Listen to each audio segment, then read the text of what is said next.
यादों का सिलसिला।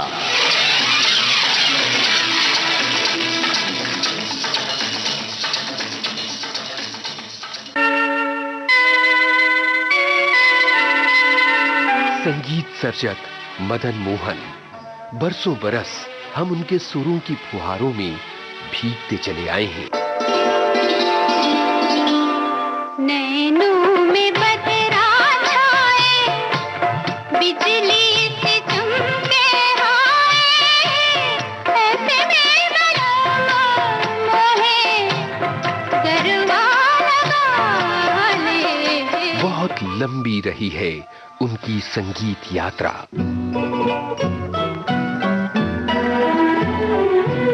आपकी नजरों ने समझा प्यार के काबिल मुझे,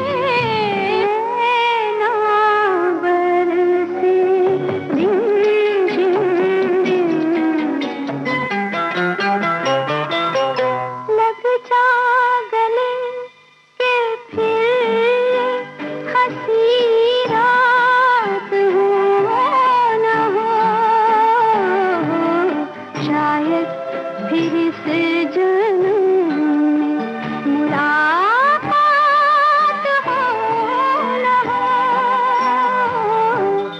लग जा गले उनको शिकायत है कि हम कुछ नहीं कहते, कुछ नहीं कहते, उनको ये शिकायत है कि हम कुछ नहीं कहते, कुछ नहीं कहते, अपनी तो ये आदत है कि हम कुछ नहीं कहते, कुछ नहीं कहते, उनको ये शिकायत है। 14 जुलाई 1975 संगीतकार मदन मोहन इस फानी दुनिया को अलविदा कहकर चले गए। कैसे कटेगी जिंदगी तेरे बगैर, तेरे बगैर पाऊंगा हर शय में कमी, तेरे बगैर, तेरे बगैर। उनके बगैर संगीत प्रेमियों की जिंदगी कैसे कट रही है, आइए जानते हैं उनके पुत्र उन्हें याद करते हुए क्या कहते हैं। मदन मोहन के बेटों संजीव कोहली और समीर कोहली से बातचीत कर रहे हैं पत्रकार रविराज प्रणामी। ये है पहली कड़ी।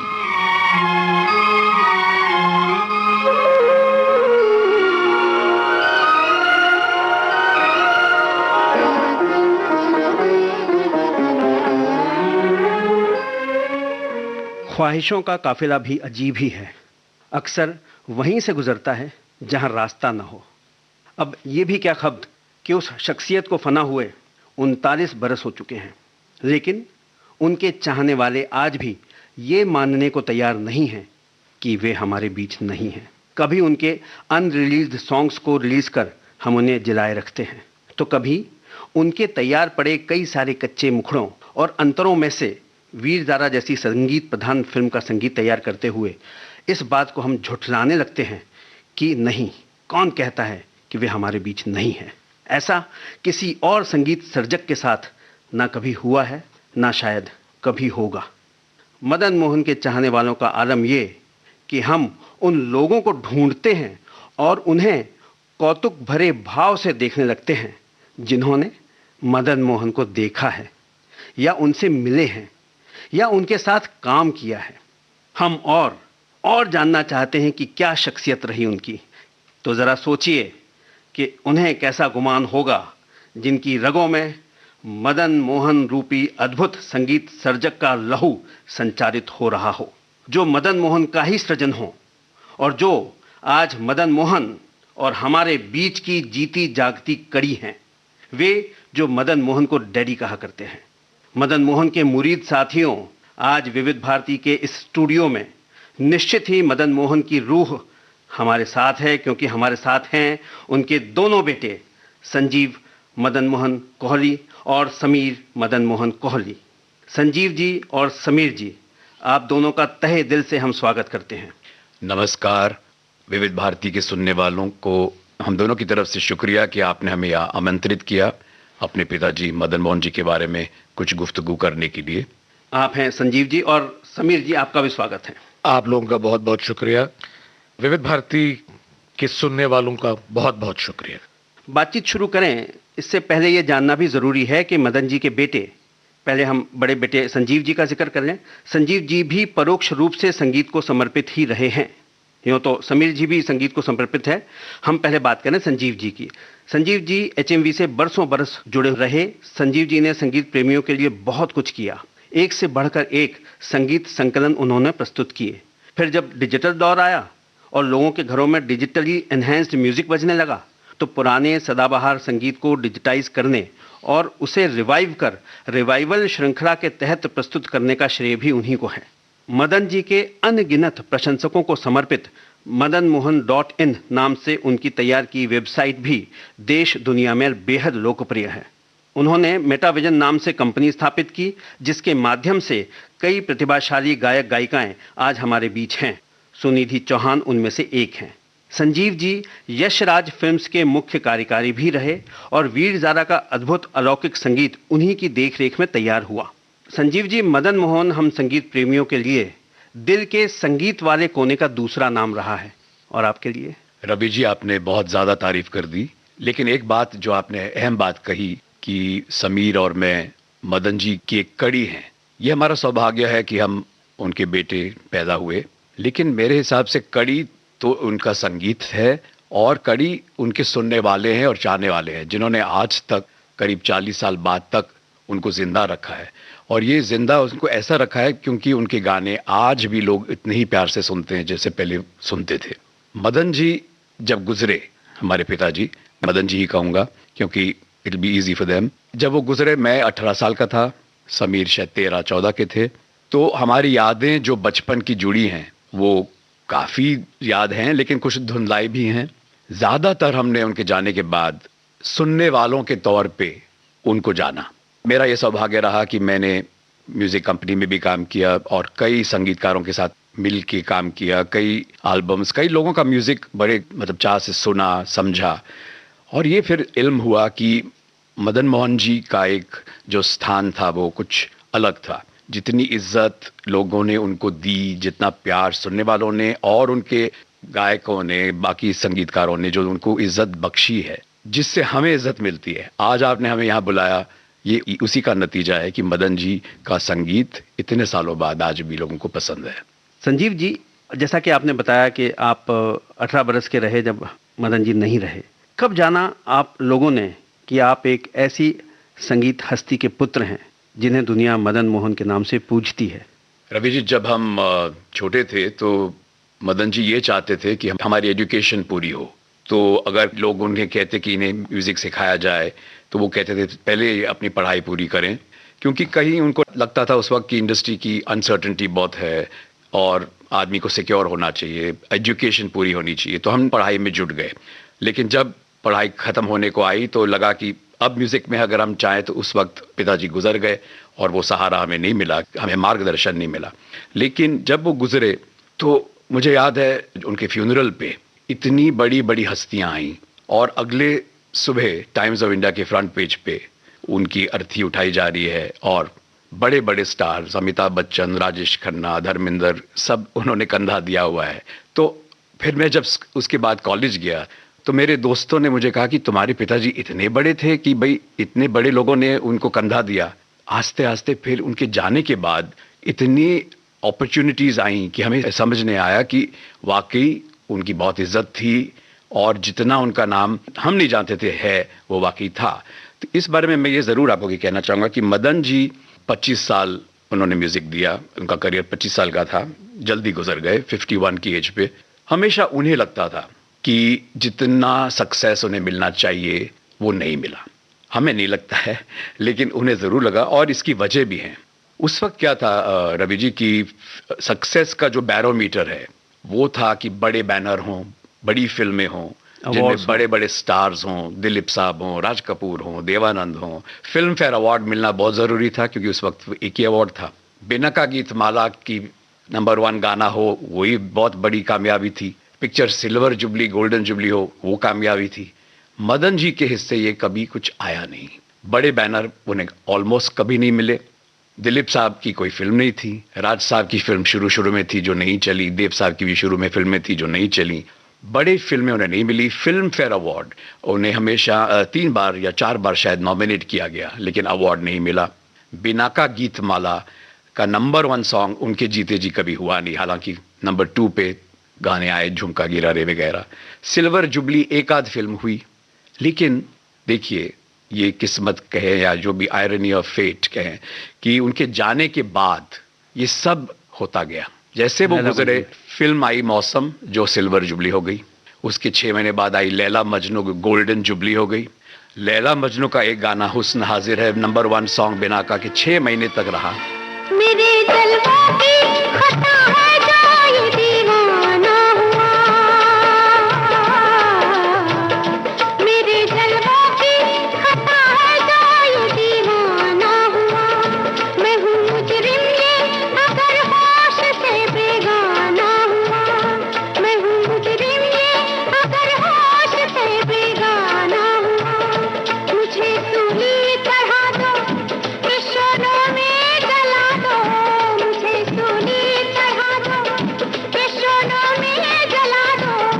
कोई शिकवा नहीं है, जो जीता है सजा दो, कोई शिकवा नहीं है, जो जीता है सजा दो। बख्श दो इसको, बख्श दो इसको, मैं तैयार हूँ मिट जाने को। कोई पत्थर से, हाँ कोई पत्थर से ना मारे मेरे दीवाने को, कोई पत्थर से ना मारे मेरे दीवाने को। उनके जाने के बाद आज उनका एक गाना हर 26 जनवरी और 15 अगस्त को सबसे पहले सुबह लाउड स्पीकर से बजता है, कर चले हम फिदा जानो तन साथियों। उनका एक गाना जो उनके लास्ट फ्यू इयर्स में उन्होंने बनाया, जिसके लिए उनको बहुत क्रिटिसिज्म भी हुई, ये गाना था तुम जो मिल गए हो तो ये लगता है, फिल्म हंसते जख्म। बड़ी क्रिटिसिज्म उनको हुई और वो बड़े डिसअपॉइंट हुए। मुझे याद है कि लोगों ने कहा कि मदन मोहन ने अपना स्टाइल बदल दिया है, इतना मॉडर्न कर दिया है, तो वो पुराना मदन मोहन कहाँ है। हालांकि उसी फिल्म में एक गज़ल भी थी, आज सोचा तो आंसू भर आए। लेकिन वो डिसअपॉइंट हुए कि मैं वक्त के साथ चलने की कोशिश कर रहा हूँ और एक अच्छा गाना बनाया, लेकिन उसकी भी मुझे तारीफ शायद नहीं मिल रही। आज वो गाना इतना पॉपुलर है, हर शो में गाया जाता है। तुम क्या जानो तुम क्या हो, एक सुरीला नगमा हो, भीगी रातों में मस्ती, तपते दिन में साया हो। तुम क्या जानो तुम क्या हो, अब जो आ गए हो जाने न दूंगा कि मुझे एक हंसी मेहरबान मिल गया कि जहां मिल गया।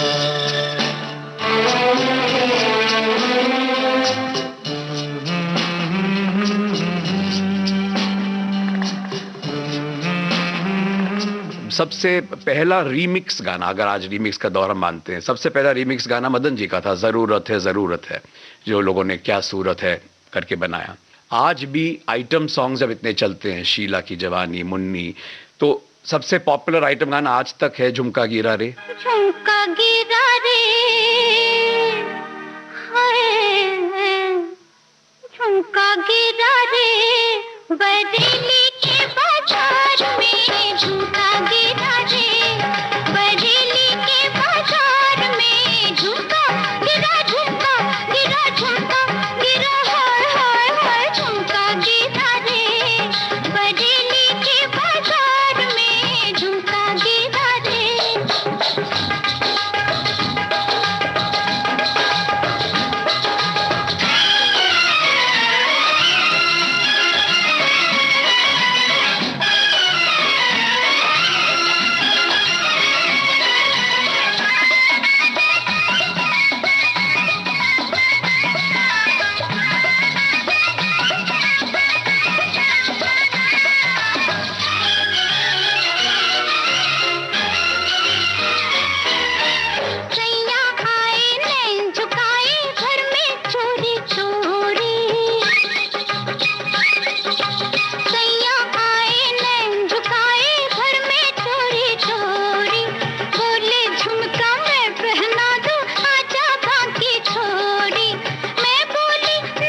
क्या हुआ? फिर झुमका गिरा रे, हम दोनों की तकरार में झुमका गिरा रे, हम दोनों की तकरार में झुमका गिरा रे, बरेली के बाजार में झुमका। उनके ऊपर किताबें लिखी जाती हैं, स्टूडेंट्स ने थीसिस किए हैं। आज भी चाहे A.R. रहमान हो, जो इंटरव्यू में कहते हैं कि one of the most influential music directors उनके लिए मदन जी रहे, अमित त्रिवेदी आज के म्यूजिक डायरेक्टर है, वो भी उनका नाम लेते हैं। तो मैं ये कहता हूं कि ये सब मदन जी ने नहीं देखा, लेकिन हमने ये सब देखा है, और शायद जो उनको उनके जीते जी नहीं मिला वो हमको ये मिल रहा है। और सबसे बड़ी बात कि आज आप ये इंटरव्यू हमारे साथ कर रहे हैं, उनके बारे में उनकी यादें ताज़ा कर रहे हैं, सुनने वाले उनको पसंद करते हैं, तो इससे बड़ी सक्सेस और क्या हो सकती है। 40 साल हो गए लेकिन अब भी लोग उनको पसंद करते हैं। कई संगीतकारों से मुलाकात रही है मेरी, जैसा कि आपने बताया संजीव जी, स्वीकार तो करते हैं कि जब मौका मिलता है तो हम मदन जी का संगीत ही सुनते रहे हैं। बस आपकी ज़रा नवाजी है और हमारी खुशकिस्मती है कि आज तक लोग उन्हें इतना प्यार करते हैं। यहाँ पर एक बीच में मैं अचानक, जैसे चूंकि आपने जिक्र किया और जो मदन जी के साथ जुड़े रहे उनसे भी मेरी चर्चा हुई है कि ये रूह की गहराइयों तक बैठ कर जाने वाला संगीत जो हम सुनते हैं कैसे बनाया होगा उन्होंने। पर उनके साथ जिन्होंने काम किया वो कई बार बोलते हैं कि वो गीत उन्होंने इतनी जल्दी और इतनी फटाफट बनाया कि आप सोच भी नहीं सकते। आप क्या कहते हैं इस बारे में? एक किस्सा मुझे याद आ रहा है, जो मोहन कुमार डायरेक्टर, फिल्म अनपढ़ के डायरेक्टर जो थे, उन्होंने हमें ये सुनाया किस्सा कि एक गज़ल रिकॉर्ड होने जा रही थी अनपढ़ फिल्म के लिए, और राजा मेहदी अली खान साहब ने लिखी थी और लता जी स्टूडियो आ गई थी, रिकॉर्डिंग की तैयारी हो रही थी, रिहर्सल हो गई थी, और अचानक राजा साहब अंदर आए और उन्होंने मदन जी से कहा कि मदन, मैंने आज सुबह एक शेर लिखा है, और उन्होंने वो शेर सुनाया। आपकी नज़रों ने समझा प्यार के काबिल मुझे। मोहन कुमार जी वहाँ बैठे थे और उन्होंने जब ये सुना, उन्होंने कहा ये जो शेर है ये मेरी सिचुएशन पे ज़्यादा बैठता है बल्कि जो हम अभी रिकॉर्ड करने जा रहे हैं। मदन जी ने ये बात सुनी और कहा रुको, गाना रोका गया। उन्होंने कहा मुझे 15 मिनट दीजिए, और उन्होंने उस शेर को कंपोज उसी वक्त किया। तो उन्होंने 5-10 मिनट में ये नई धुन उसी वक्त बनाई, जो शायद कभी फिर होती ही नहीं अगर वो उस वक्त नहीं राजा साहब जिक्र करते। और वो गाना आज भी इतना पॉपुलर है, लोग उसको बहुत पसंद करते हैं। आपकी नजरों ने समझा प्यार के काबिल मुझे, दिल की धड़कन ठहर जा, मिल गई मंजिल मुझे, आपकी नजरों ने समझा।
परछाइयाँ पड़ गई दिल पर मेरे, आपकी परछाइयाँ हर तरफ बजने लगी, सैकड़ों शहनाइयाँ,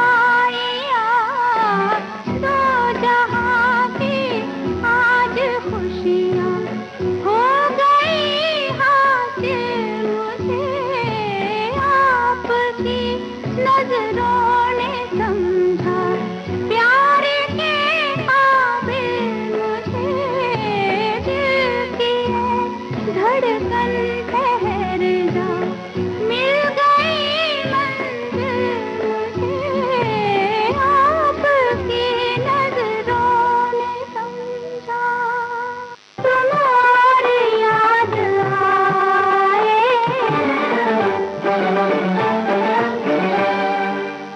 मदन जी का एक वो जो नैक थी कि धुन बनाने में मिनटों में बन जाती थी, ये गिफ्ट कम लोगों को शायद मिलता है। तो मुझे याद, हम छोटे थे तब पिताजी हमें संडे को स्विमिंग पूल लिए जाया करते थे, और वो पूल में जब तैर रहे थे तो एक कोने पे जाके सडनली हमें छोड़ के अपने आप गुनगुना रहे हैं कुछ। हमें लगता था, हम छोटे थे, कि ये क्या कर रहे हैं, हमारे दोस्त लोग क्या बोलेंगे कि इनके पिताजी गाना गा रहे हैं वहाँ कोने में। उस वक्त अच्छा नहीं लगता था पब्लिक में ऐसा कोई गाना गाए। फिर हमें बाद में जाके समझ आती थी कि उस वक्त उन्हें कोई धुन सूझ रही थी, और उस वक्त और कोई तरीका नहीं था कि धुन रिकॉर्ड हो। तो फिर वो घर आते हारमोनियम में बैठ के, उनको जो उस वक्त सूझी होगी धुन, तो ऐसी धुनें बनती थी। एक मिसाल है जो लोगों ने सुनी भी है, क्योंकि मैंने शेयर भी किया है, मौसम का एक गाना है, दिल ढूंढता है। उन्होंने कुछ 8-9 तर्जें उसकी बनाई थी, जिसमें से एक तर्ज बाद में भी हम वीर ज़ारा में भी हमने की।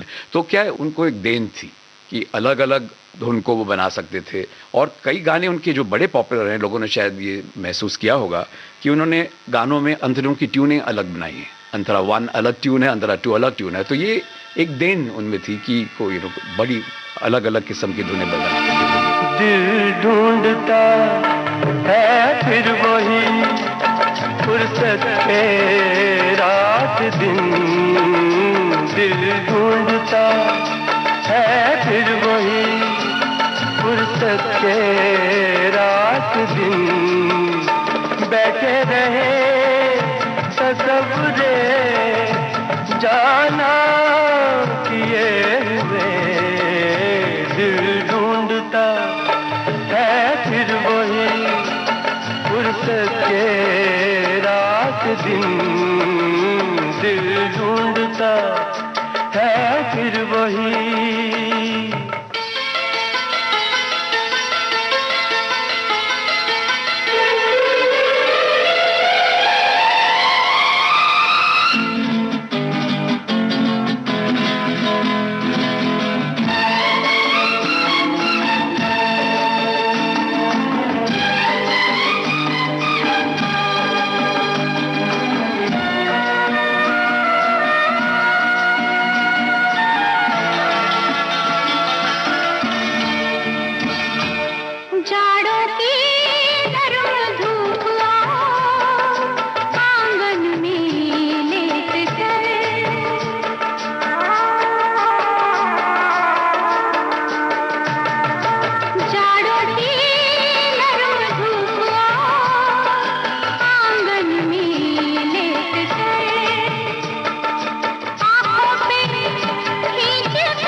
फुर्सत के रात दिन, दिल ढूंढता है फिर वही।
फुर्सत के रात दिन दिल ढूंढता है फिर वही फुर्सत के रात दिन बैठे रहे तसव्वुरे जाना किए हुए दिल ढूंढता है फिर वही फुर्सत के रात दिन दिल ढूंढता है फिर वही।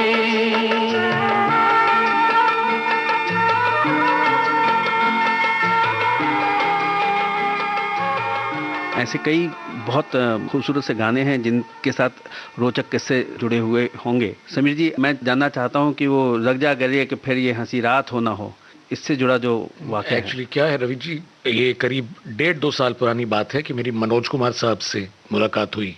आप जानते हैं वो कौन थी फिल्म के हीरो वो थे, और उन्होंने मुझे बताया कि ना ही मैं हीरो था उस फिल्म का, पर मैं उस पिक्चर की स्क्रीन प्ले और डायलॉग राइटिंग में भी बहुत हद तक शामिल था, क्योंकि मैं वो राज खोसला साहब के बड़े करीबी मित्रों में से थे। और उन्होंने मुझे बताया कि मदन जी ने एक ट्यून बनाई सिचुएशन के लिए, लग जा गले, और उन्होंने राज खोसला साहब से कहा कि आप म्यूजिक रूम आइए और ये ट्यून सुनिए, आपके पीछे के लिए मैंने ट्यून बनाई है। और राज खोसला साहब आए और मदन जी ने जब उनको ट्यून सुनाई तो राज खोसला साहब ने कहा मुझे बिल्कुल पसंद नहीं, I don't like this composition at all, इसे मैं रिजेक्ट करता हूँ। अब मदन जी इस बात से बहुत खफा हो गए, क्योंकि उन्होंने जिसको भी सुनाई थी वो ट्यून, उन सब ने उनसे कहा था कि मुझे बहुत पसंद है। तो उन्होंने मनोज कुमार साहब को और उस पिक्चर के प्रोड्यूसर NN सिप्पी साहब को फ़ोन किया और कहा कि आप ज़रा दोनों मेरे म्यूज़िक रूम में तशरीफ़ लाएं, आपसे ज़रा मुझे बात करनी है। और वो जब दोनों आए तो उन दोनों को ट्यून सुनाई और कहा कि आपको कैसी लगी ट्यून। दोनों ने कहा हमें बहुत अच्छी लगी, पर उन्होंने कहा कि आपके डायरेक्टर साहब कह रहे हैं कि मुझे बिल्कुल पसंद नहीं। तो कैसे है, उन्होंने कैसे, उनको तो म्यूजिक की बहुत समझ है। तो मनोज कुमार साहब ने मुझे कहा कि मैंने उसी वक्त मदन जी के म्यूजिक रूम से खोसा साहब को फ़ोन लगाया और कहा कि आप ज़रा कल मदन जी के म्यूजिक रूम में आ जाइए, मदन जी ने बुलाया है, हमें गाना फाइनलाइज करना है। तो जो आए तो खोसला साहब, तो मदन जी ने कहा कि मैं तो जो आपको ट्यून सुना चुका हूँ आपने रिजेक्ट कर दी। तो मनोज कुमार साहब ने कहा कि एक बार ज़रा फिर से सुना दीजिए।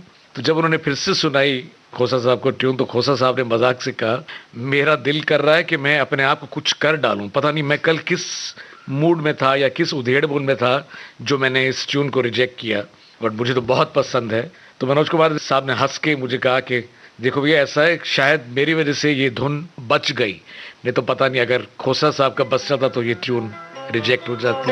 लग जा गले के फिर हंसी रात हो न हो, शायद फिर से जन्म में मुलाकात हो न हो। लग जा गले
लग जा गले के फिर ये हंसी रात हो न हो, शायद फिर इस जन्म में मुलाकात हो न हो, लग जा गले। ये जो गाना है ये हिंदुस्तानी फिल्म संगीत के 10 जो सबसे बड़े रोमांटिक गाने हैं उनमें सबसे ऊपर है। मैंने सुना कहीं, मैं ज़्यादा नेट का इस्तेमाल तो करता नहीं हूँ, पर शायद यूट्यूब पे ये one of the most watched songs है। और निश्चित तौर पर इसी तरीके से वो कौन सी फिल्म थी, हमसाया थी, दुल्हन एक रात की थी, इतनी बड़ी बड़ी फिल्में, अदालत थी, जिनको आप ये मान के चलें कि ये अवार्ड से कहीं ऊपर की फिल्में रही हैं। 1958 में एक अदालत थी जिसमें गज़लें ज़्यादा थीं, साथ में अदालत में 3 गज़लें जो लता जी की थी, एक वॉल्स बेस्ड ड्यूएट भी है आशा जी और रफ़ी साहब का, ज़मीर से हमें आसमां पर। तो मतलब इनका एक स्टाइल था। और उसी साल में और भी फिल्में थी जिनका म्यूजिक एकदम अलग अंदाज का था।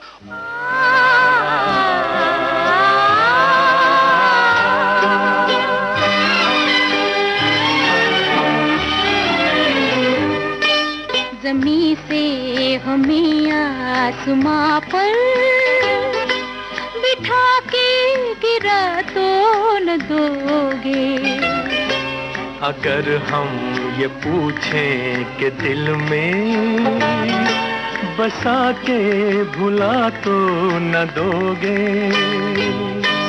ज़मीं से हमें आसमां पर बिठा के गिरा तो न दोगे, अगर हम ये पूछें कि दिल में बसा के भुला तो न दोगे।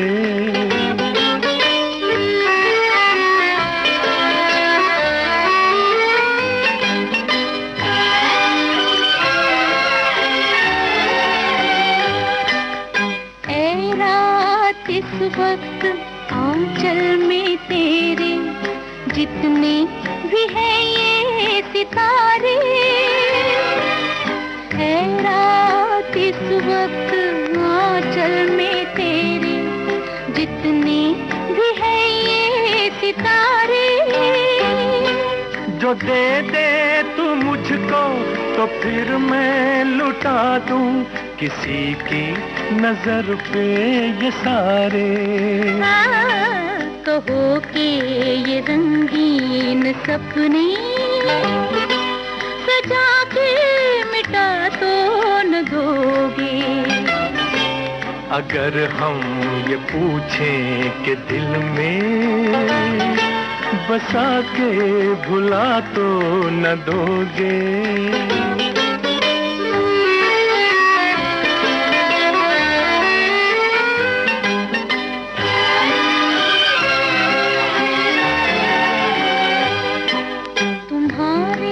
सहारे निकल तो पड़े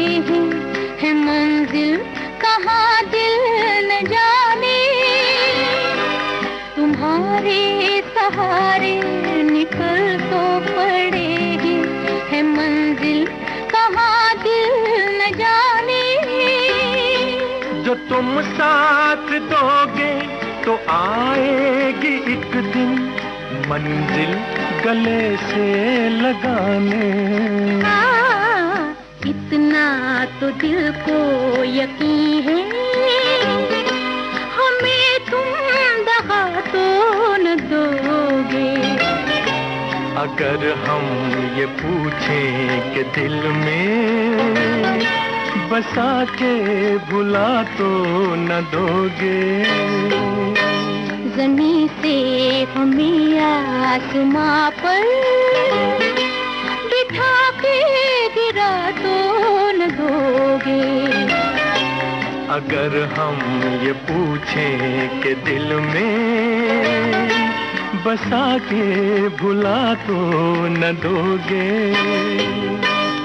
आहा हा हा हा हा ला ला ला ला ला ला ला ला।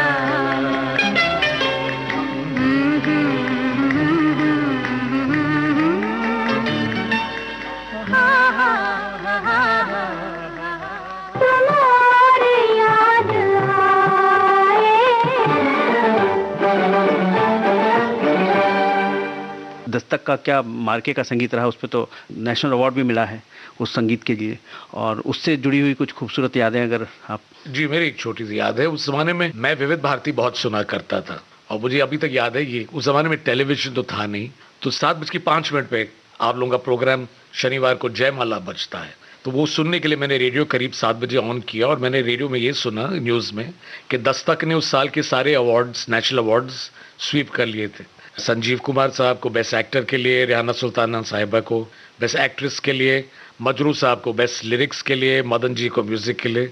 तो मैं बहुत एक्साइटेड हो गया, और मैंने डैड को, म्यूजिक रूम घर के सामने था, मैंने फ़ोन किया उन्हें, मैंने कहा कि आपके लिए बहुत अच्छी खबर है। उन्होंने मुझे डिस्टर्ब मत करो, मैं इस वक्त म्यूजिक सिटिंग में हूँ। तो मैंने कहा नहीं, खबर बहुत अच्छी है, मैं आपसे आके मिलना चाहता हूँ, और खबर इतनी अच्छी कि मैं आपसे 1000 रुपये मांगना चाहता हूँ, इस खबर के लिए आप मुझे 1000 रुपये दें। तो उन्होंने कहा खबर अच्छी होगी तो मैं देखूंगा, नहीं तो तुम देखो तुम्हारी क्या हालत करता हूँ, मैं बहुत बिजी हूँ। तो मैं डरते डरते रोड क्रॉस करके मैं म्यूजिक रूम में गया, और मैंने जब घंटी बजाई और उन्होंने कहा क्या है, तो मैं देखा कि कोने में रफ़ी साहब बैठे हैं, राजेंद्र कृष्ण साहब बैठे थे वहाँ, उनकी किसी गाने की सिटिंग चल रही थी। तो मैंने कहा कि आपको दस्तक फिल्म के लिए नेशनल अवार्ड मिला। तो उन्होंने कहा, मैंने कहा जी आपको दस्तक फिल्म के लिए नेशनल अवार्ड मिला। वो बड़े गुस्सा हो गए, क्योंकि उन्होंने लगा कि मैं शायद उनके साथ मजाक कर रहा हूँ, और उसी वक्त दरवाजे की घंटी फिर से बजी, और उनके बड़े करीबी मित्र मरहूम जयदेव साहब दरवाजे पे खड़े थे, उनके हाथ में एक शैम्पेन की बोतल थी, और उन्होंने कहा मदन, मैंने भी अभी सुना है कि तुम्हें दस्तक के लिए अवार्ड मिला है, और मैं तुम्हें मुबारकबाद। और तब उन्हें बड़ी मुश्किल से इस बात का यकीन हुआ कि मुझे अवार्ड मिला है। तुमसे कहूँ एक बात परों से हल्की हल्की, रात मेरी है छाँव तुम्हारे आँचल की, तुमसे कहूँ एक बात परों से हल्की हल्की हल्की हल्की हल्की।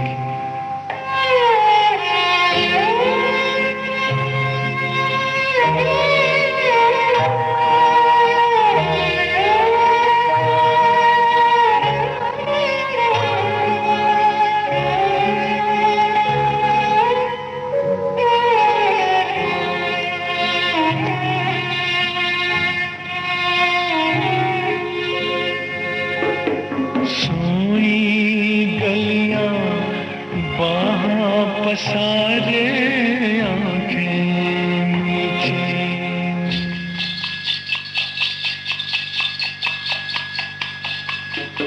सोई गलियां बाहां पसारे आंखें मीठी, मैं दुनिया से दूर घनी पलकों के नीचे देखूं चलते ख्वाब लकीरों पर काजल की,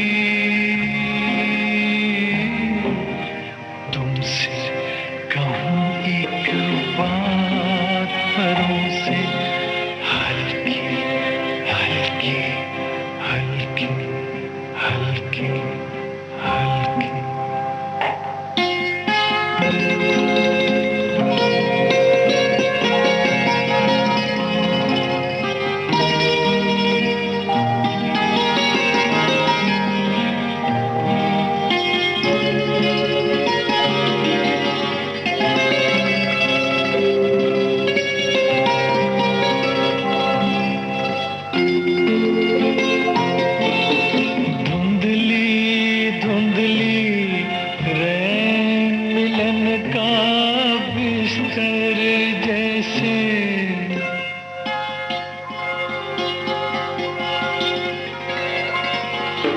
धुंधली धुंधली रैन मिलन का बिस्तर जैसे,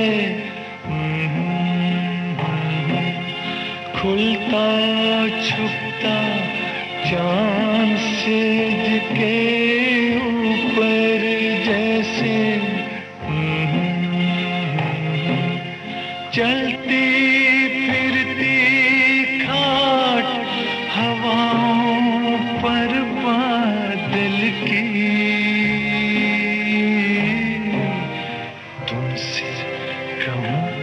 एक बात परों से हल्की हल्की हल्की हल्की हल्की।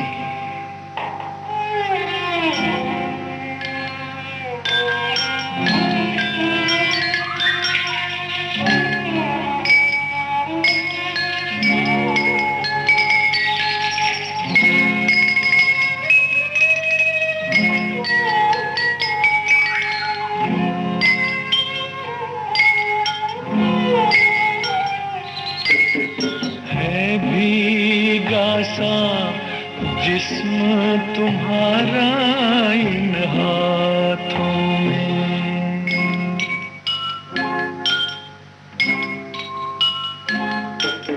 है भीगा सा जिस्म तुम्हारा इन हाथों में। बाहर नींद भरा पंछी भीगी शाखों में, और बरखा की बूंद बदन से ढलकी ढलकी। तुमसे कहूँ एक बात परों से हल्की हल्की। रात मेरी है छाँव तुम्हारे आंचल की। हल्की हल्की हल्की हल्की। अगर मैं आपकी बात जोड़ूं कि इसकी एक वजह थी। वजह ये थी कि उन्हें तब तक कोई बड़ा अवार्ड मिला ही नहीं था, और दस्तक 1970 में, मतलब 20 साल का करियर हो चुका था, तो थोड़ा वो निराश भी थे कि मुझे अवार्ड कभी मिलता ही नहीं।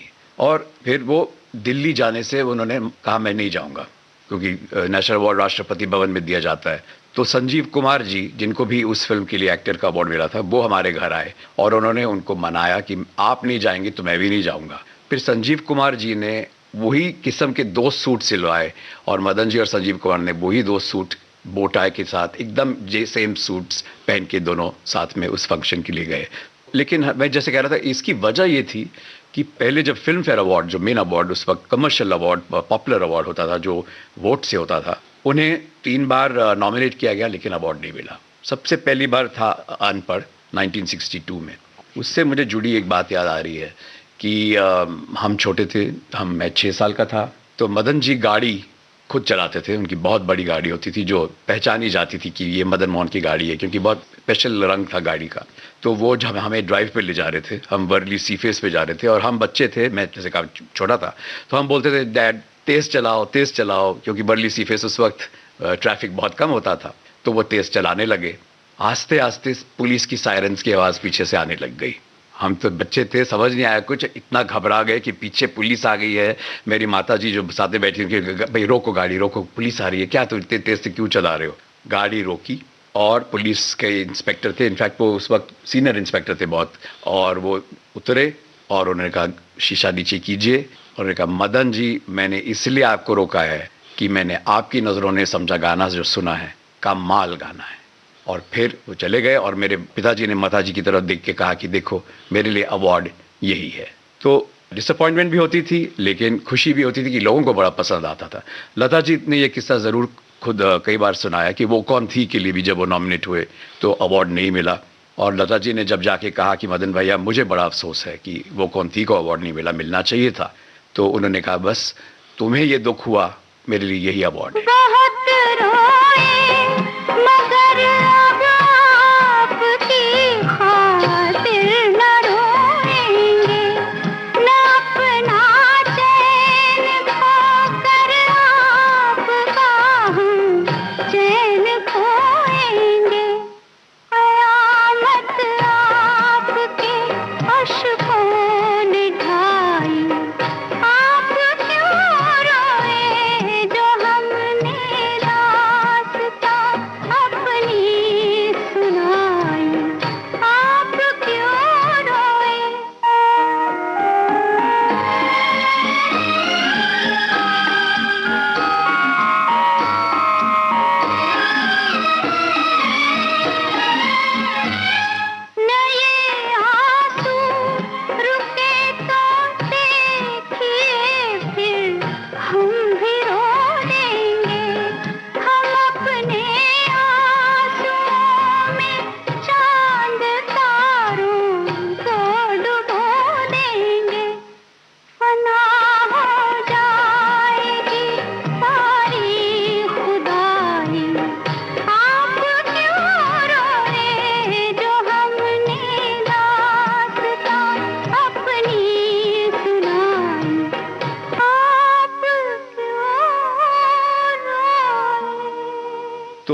हमेशा अपने आप को बहला लेते थे, लेकिन अंदर से एक डिप्रेशन ज़रूर होती थी। अब मेरा साया के वक्त हमारे घर एक दिन घंटी बजी, 2-3 आदमी आए, बड़ी तादाद में फिल्म फेयर मैगजीन लेके आए।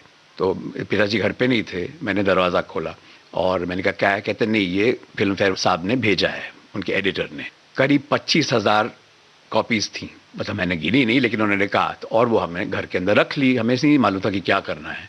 पिताजी शाम को जब घर आए इतने नाराज़ हुए, हमें उस वक्त समझ नहीं आया कि क्या हो रहा है ये, और उन्होंने अपने आदमी को बुला के वो अगले दिन वापस भिजवा दी।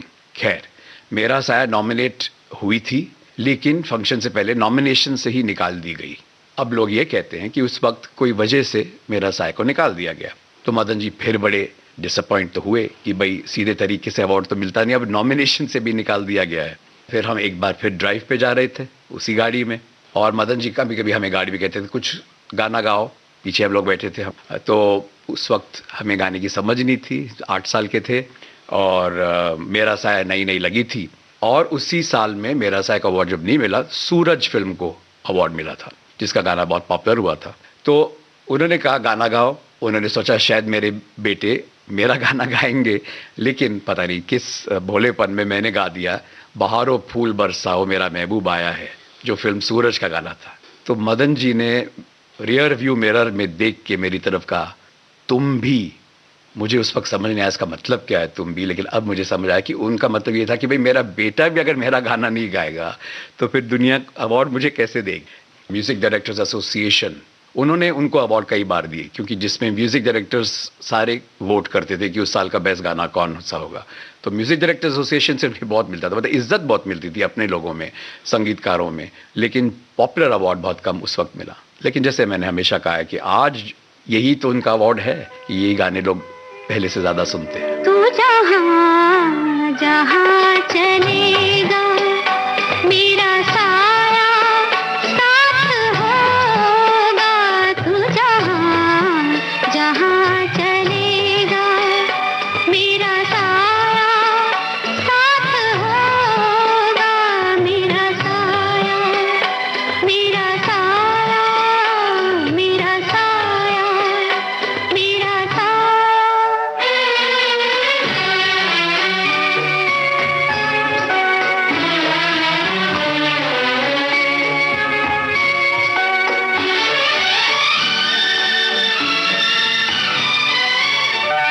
कभी मुझको याद करके जो बहेंगे तेरे आंसू, कभी मुझको याद करके जो बहेंगे तेरे आंसू, तो वहीं पे रोक लेंगे उन्हें आके मेरे आंसू। तू जिधर का रुख करेगा मेरा साया साथ होगा, तू जहाँ जहाँ चलेगा मेरा साया साथ होगा, मेरा साया मेरा साया मेरा साया मेरा साया।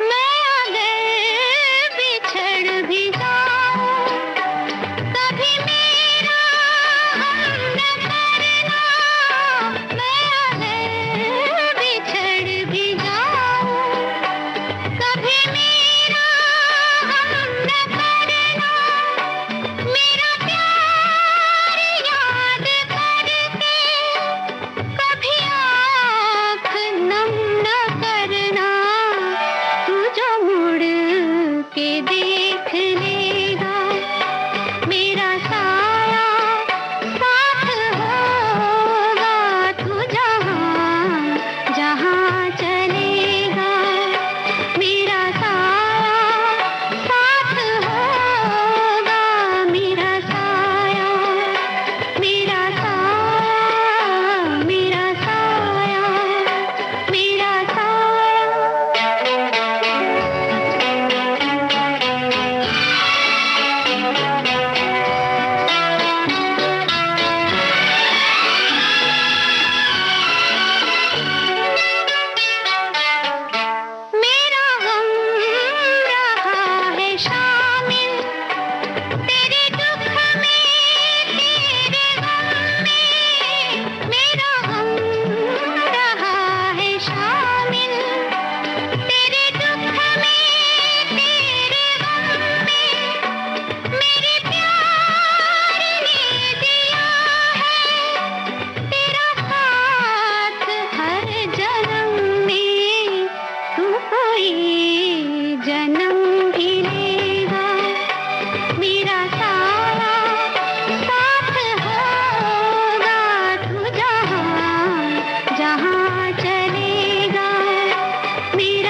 आप सुन रहे थे संगीतकार मदन मोहन के बेटों संजीव कोहली और समीर कोहली से रविराज प्रणामी की बातचीत का पहला भाग।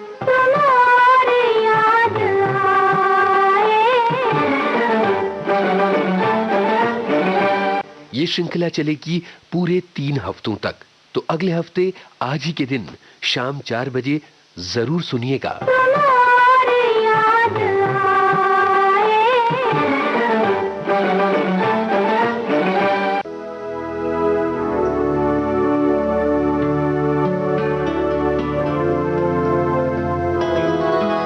यादों का सिलसिला।